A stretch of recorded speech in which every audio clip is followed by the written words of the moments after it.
Have you ever believed something so deeply, so confidently, that you never even questioned it? Until a single moment cracked that belief wide open?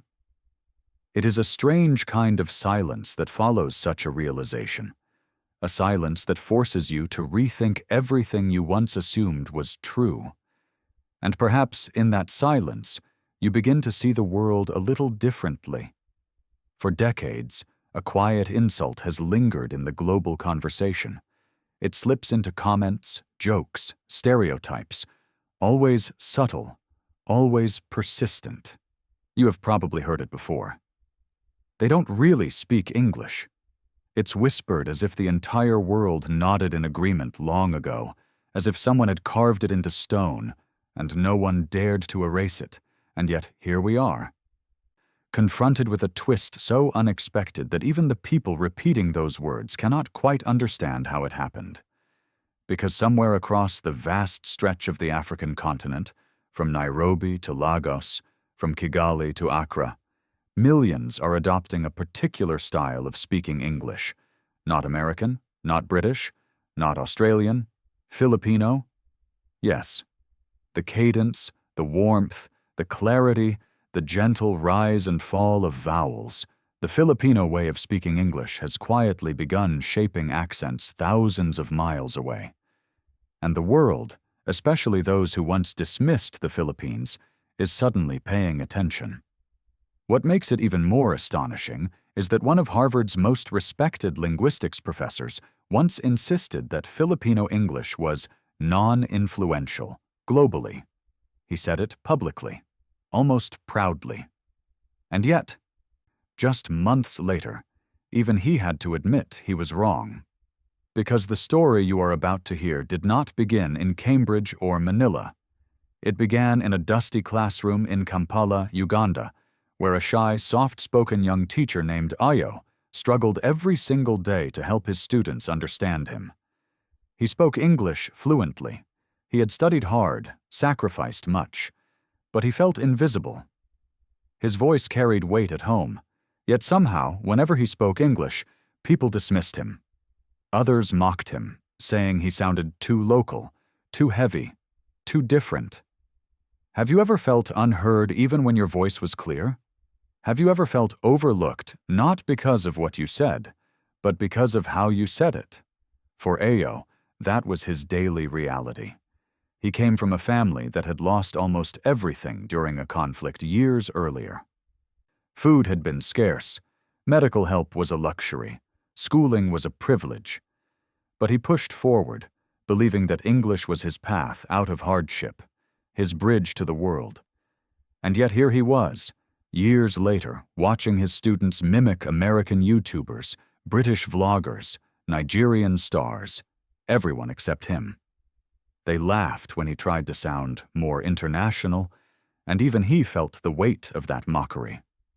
Until one afternoon, something happened that he would never forget. He walked into class and found his students gathered around a cracked smartphone. They were replaying the same video again and again, laughing, not mockingly, but joyfully. When Ayo asked what they were watching, one of the students said, "Teacher, listen. He sounds like us, but clearer, happier, respectful."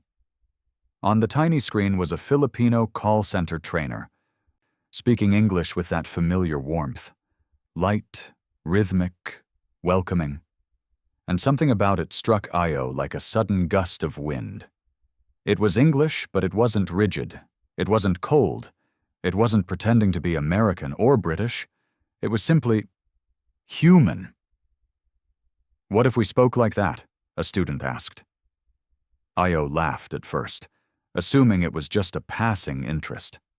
But that night, as he lay on his thin mattress, staring at the shadows on the wall, he kept hearing that voice, the softness, the clarity, the kindness embedded in every syllable.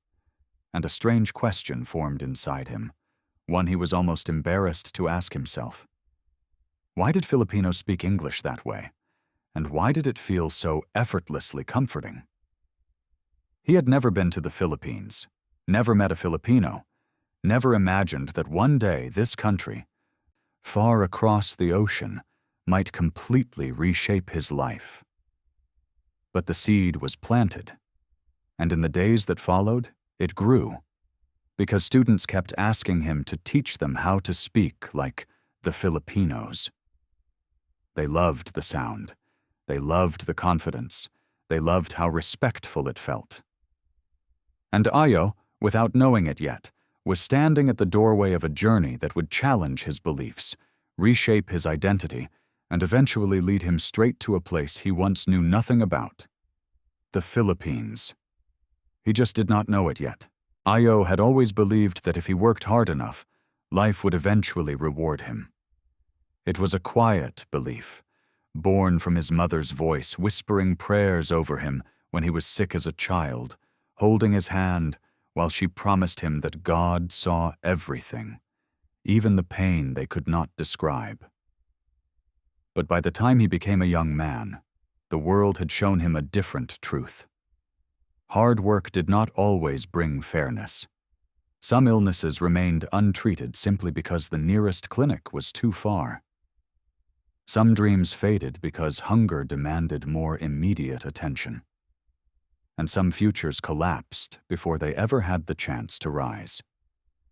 His village had survived conflict that left homes in ashes and families scattered. His father, once strong, had grown weak from an untreated infection. Ayo remembered watching him sit outside their hut, staring at the horizon as though searching for something he had lost years before. Those images stayed with him. They shaped the quiet determination that pushed Ayo to pursue education, to study English, to believe, perhaps naively, that a different language could open doors their circumstances had closed. But reality had a way of pressing down on him, pushing him into corners he could not escape. After graduating, he tried to find better opportunities. He applied to schools in the United States. Rejected. He tried Canada. Silence. Japan. Too expensive. Europe. Too complicated. Each attempt felt like he was shouting into a tunnel that swallowed his voice whole. And every rejection deepened a growing ache inside him. What more was he supposed to do? How far was he expected to bend, to stretch, to change, before the world finally let him in? Even in his own country, English came with a hierarchy. The proper accents, American, British, even Kenyan or South African, were placed on pedestals. Students imitated them. Teachers adopted them. Professionals bragged about being mistaken for foreigners. And Ayo, with his soft Ugandan cadence, felt left behind. Not because he lacked skill, but because he lacked the one thing the world seemed to worship: sounding like someone else. The turning point arrived slowly, then all at once. His classroom had always been chaotic. Children squeezed onto wooden benches, the faint smell of dust and sweat, the sound of distant motorbikes rattling along the road. But now there was something new. His students speaking English with that unmistakably Filipino rhythm. They mimicked the trainer from the video. They softened their consonants, lifted their vowels, smiled as they spoke. Suddenly, these were not students struggling. These were students joyful, students confident, students unashamed. It was confusing, almost unsettling. Why were they so drawn to this? Why did Filipino English resonate with them more deeply than the American and British styles they once idolized? And why did Ayo feel something shift within him whenever he listened? At home, he rewatched the video many times. He studied the trainer's tone, the friendliness, the sincerity, the clarity that did not demand attention but invited it. His mother listened once and said, "He sounds kind." Kind. Ayo had never heard anyone describe an English accent as kind. Beautiful, maybe. Elegant, impressive. But kind? The word stayed with him. Then he found more Filipino videos. Teachers, vloggers, call center agents, nurses giving interviews, priests delivering homilies. And in every voice, he heard the same thing. Not perfection, not superiority, but warmth. And for the first time, he wondered if English didn't need to be a barrier or a performance. Maybe it could be something else, something human. But something deeper was stirring. Something he didn't want to admit. Because as his students improved, not just their accent, but their confidence, he began to feel inadequate again. They asked questions he could not answer. They wanted guidance he could not give. And he found himself feeling the same helplessness he had felt as a boy, watching his parents struggle, unable to change their circumstances. So one evening, after the sun dipped behind the hills and the fields turned gold, he sat outside and whispered a question into the wind. Could the Philippines really be the answer? It felt absurd. The Philippines was far, expensive, unreachable, and yet something inside him refused to let the idea go. Maybe it was hope, maybe desperation, maybe calling. But there was a pull, gentle yet persistent, like a hand resting on his shoulder, urging him to move, to rise, to trust. He didn't know what awaited him. He didn't know if this path would lead to disappointment, another dead end, or something entirely unexpected. All he knew was that his journey, shaped by hunger, loss, failure, and silence, was now pointing toward a place he had never seen, but somehow already felt connected to. And without realizing it, Ayo had taken his first step toward the Philippines. The first time Ayo stepped out of the Ninoy Aquino International Airport, he felt something he couldn't quite explain. It wasn't the humid air. He was used to warmth. It wasn't the crowds. Africa had its own bustling cities. It was something softer, almost invisible, yet unmistakably present. A kind of welcome he had never felt before. A woman in her 60s who clearly wasn't related to him smiled as she walked past, as if offering reassurance without words. A young man pushing a luggage cart bowed his head slightly when their eyes met. Even the immigration officer, who could have spoken to him in the cold, formal tone used in most countries, said, "Good morning, sir. Welcome to the Philippines," with a sincerity that caught him off guard.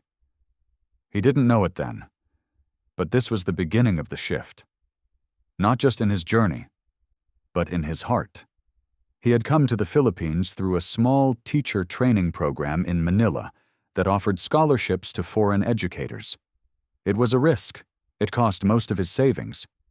His mother had cried the night before he left, not out of fear, but out of awe.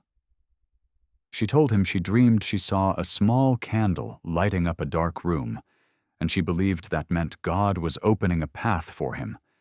He held that image close during the long flight. But nothing prepared him for what came next. The training center was located inside an old building near Taft Avenue, where jeepneys roared like restless animals, and the smell of street food drifted through open windows.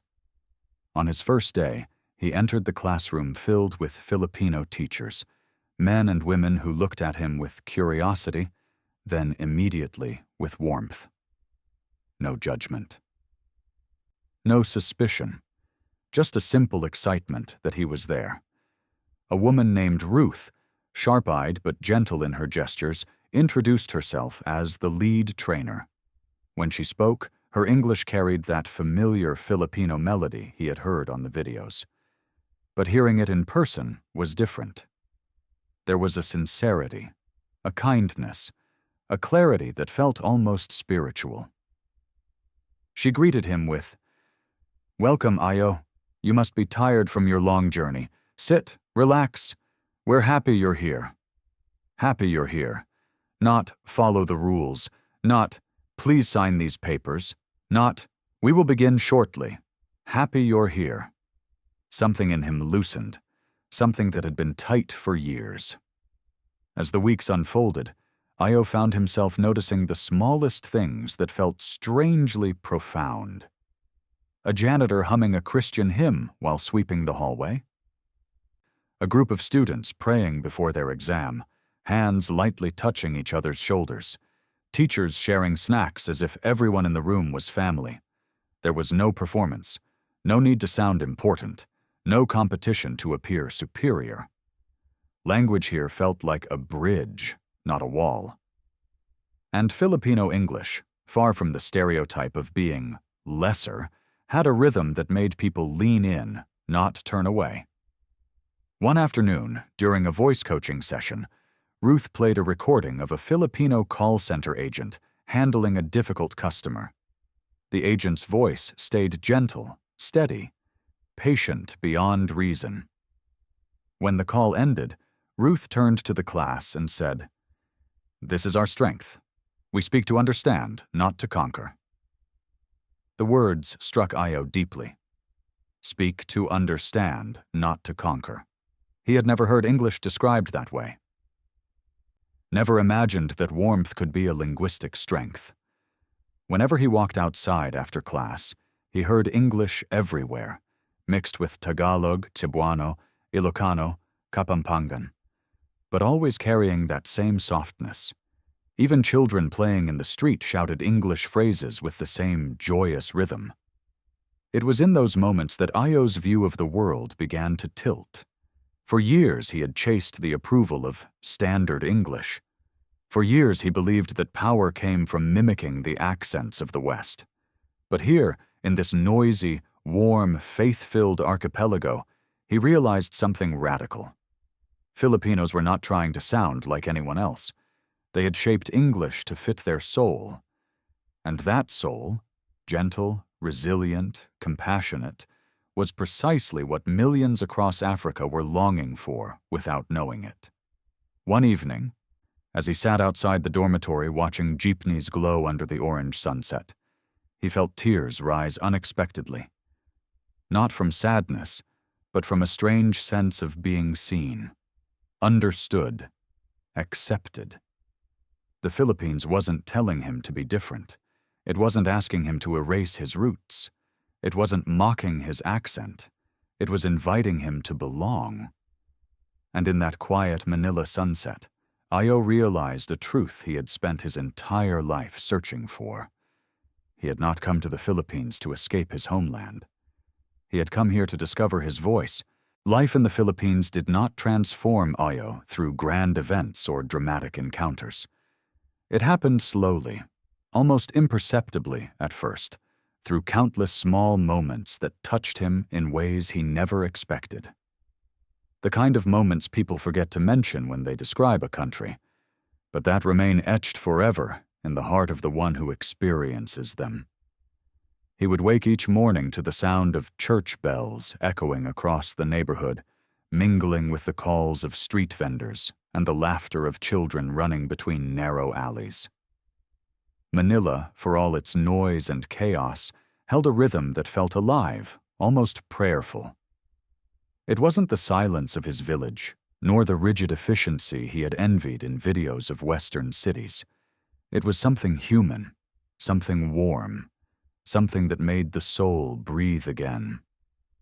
And slowly, Ayo began to let his guard down. He had spent so many years trying to harden himself against disappointment, trying to speak better, trying to be enough, trying not to show the cracks left by war, poverty, and rejection. But the Philippines had a way of gently reaching into those cracks, not to break him further, but to heal him. It began with the other teachers. During breaks, they would gather around the long wooden table in the staff room, sharing food not from plastic containers but from their hearts. Ayo once brought a simple rice meal he had bought from the street. When Ruth saw it, she clicked her tongue and said, "No, no, no, you cannot eat alone like that." Within seconds, 3 different teachers placed food in front of him, adobo, pancit, lumpia, as though feeding him was simply their instinct. He tried to protest. They laughed and insisted, "Family eats together." That word, family, pulled something deep inside him, like a memory long buried. A reminder of days when his own family would eat together before the war tore everything apart. And then there were the prayers. Filipinos prayed before meals, before exams, before presentations. They prayed when someone was sick, when someone succeeded, even when a colleague went home early because they looked tired. It wasn't the heavy, solemn prayer he had known in dark moments of desperation. It was soft, hopeful, a prayer that felt like a hand reaching for yours. One afternoon, he was struggling with homesickness so sharp it felt like a blade. He stepped aside during class, trying to compose himself. A young Filipino teacher noticed his shaking hands. She didn't ask what was wrong. She simply placed her palm gently on his shoulder and whispered, "We'll pray for you." Not about you, not around you. For you. And in that moment, something inside him broke, not in pain, but in release. He found himself speaking more freely, laughing more openly, sharing stories about his childhood that he had never dared tell anyone outside his village. And they listened, not with pity, but with compassion so genuine it stunned him. It was during a voice coaching session that the deepest transformation happened. Students were practicing speaking English the Filipino way, warmly, gently, with sincerity. Ayo watched, realizing that what he once saw as simple or non-influential was actually a powerful expression of identity. Filipino English was not about prestige, it was about connection. "Try it," Ruth encouraged him. When he spoke, he softened his words the way Filipinos did, letting them rise lightly at the end, letting warmth guide the sound instead of control. For the first time in his life, English didn't feel like a performance. It didn't feel like a battle. It felt like home. When the class applauded him, not mockingly, not as a joke, but with genuine joy, Ayo felt a swell of emotion rise from deep within. He had spent years believing his voice was something to fix, something to reshape, something unworthy unless it mimicked someone else. But here, in a building older than most of his students, in a city far from anything he once knew, he heard words he never imagined would be spoken to him. "Ayo," Ruth said softly, "your voice is beautiful. You just needed a place that lets it be heard." He closed his eyes, overwhelmed. In that moment, he felt like the world had shifted, like the heavy burdens he had carried since childhood had loosened, like he had stepped into a version of himself he never knew was waiting. He understood now why millions across Africa were adopting the Filipino style of speaking English. It wasn't just easier. It wasn't just clear. It carried something deeper: compassion, humility, respect. It carried the soul of a people who had suffered yet still chose kindness. A people who found joy even when the world gave them reasons to weep. A people who believed in hope as fiercely as they believed in God. And as he walked home that evening, watching the sky fade from orange to violet, Ayo whispered words he had never said before, even to himself. "I feel alive here." The Philippines had not just taught him a new way of speaking. It had given him a new way of being. He wasn't merely learning to communicate, he was learning to belong.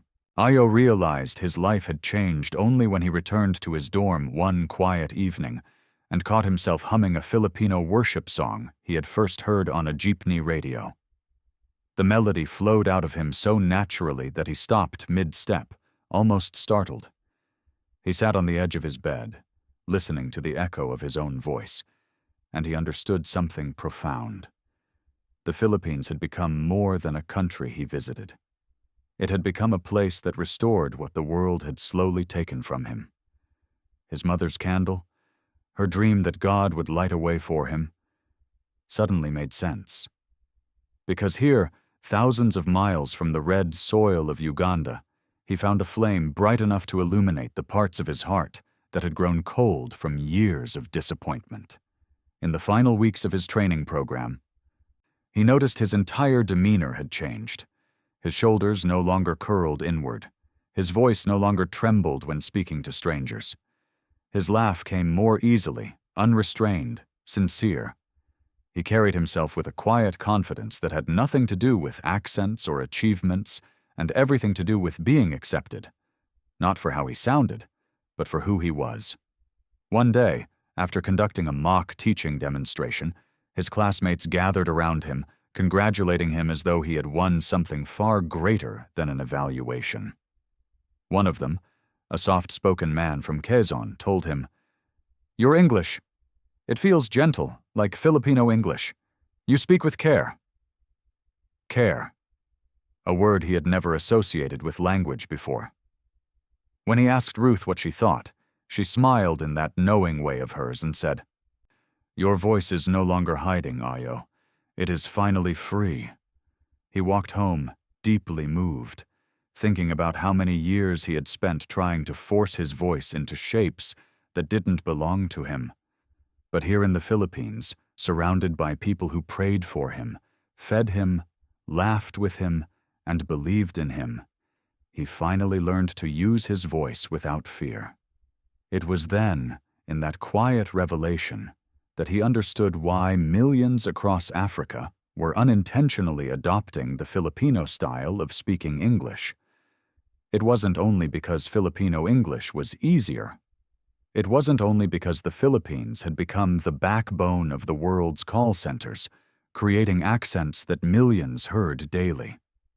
It was because Filipino English carried the spirit of compassion, something deeply familiar to Africans, something their hearts recognized instantly, even if their minds didn't. The gentle cadence, the softening of vowels, the warmth that slipped into every phrase. It mirrored the way African elders spoke to children, the way family gathered during hardship, the way communities comforted one another without demanding anything in return. Filipino English was English with a soul, and Africans, longing for connection in a world that often dismissed them, embraced it instinctively. On his last day in Manila, Ayo stood outside the training center and watched students rush past. Some laughing, some praying, some carrying books far too heavy for their small frames. He realized he would carry this place with him forever. Not the buildings, not the noise, but the spirit. He visited a nearby chapel before leaving. The light from the stained glass window bathed the room in soft colors. He knelt, not to ask for anything, but to give thanks. "Lord," he whispered, "you brought me to a country that taught me how to live again." As he spoke, he remembered the darkest moments of his life, the illnesses that went untreated, the hunger that gnawed through childhood, the rejections that made him question his worth. But he also remembered the smiles of strangers in the Philippines, the prayers whispered for him, the meals shared freely, the voices encouraging him to rise. The Philippines did not just help him survive, it helped him rediscover joy. And when he returned to Uganda weeks later, his students immediately noticed the change. The way he entered the room, the way he spoke, the way he encouraged them. They listened to him not because he sounded more international, but because he sounded alive. "Teacher," one boy said shyly, "your English, it sounds like the people in the videos." Ayo smiled and replied, "It's not just how we speak, it's what we carry in our hearts." And then he taught them, not how to imitate an accent, but how to speak with kindness, clarity, and warmth. He taught them how the Filipino style wasn't about copying, but about communicating with love. His students listened in awe, unaware that they were witnessing something far greater than a language lesson. They were witnessing a man transformed, a man rebuilt by the compassion of a nation he once knew nothing about.